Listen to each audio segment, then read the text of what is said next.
नमस्कार, मी गौरी सूर्यवंशी. एस मराठीमध्ये आपलं स्वागत. वळूया आजच्या बातमीकडे. बीडमधील मस्साजोग गावचे सरपंच संतोष देशमुख यांच्या हत्येनंतर चर्चेत आलेले वाल्मिक कराड हे आता पुण्यातील सीआयडी कार्यालयात पोलिसांना शरण आले. शरण येण्यापूर्वी त्यांनी स्वतःचा एक व्हिडिओ प्रसिद्ध केलाय, ज्यामध्ये त्यांनी स्वतःवरील सर्व आरोप फेटाळून लावले. राजकीय द्वेषापोटी माझ्या विरोधात आरोप केले जात असून जर पोलीस तपासात मी दोषी आढळलो तर जी शिक्षा होईल ती भोगण्यासाठी मी तयार असल्याचं ते म्हणाले. मी वाल्मिक कराड केज पोलीस स्टेशनला खोटी खंडणीची फिर्याद दाखल झालेली आहे.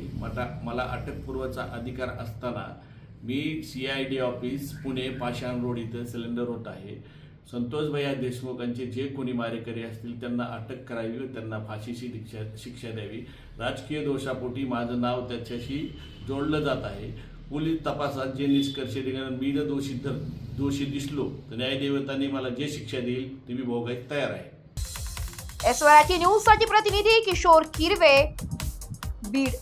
अशाच नवीन ताज्या घडामोडी जाणून घेण्यासाठी आमच्या एस मराठी न्यूज चॅनलला लाईक करा, शेअर करा, सबस्क्राईब करा आणि बेल आयकॉनला क्लिक करायला विसरू नका.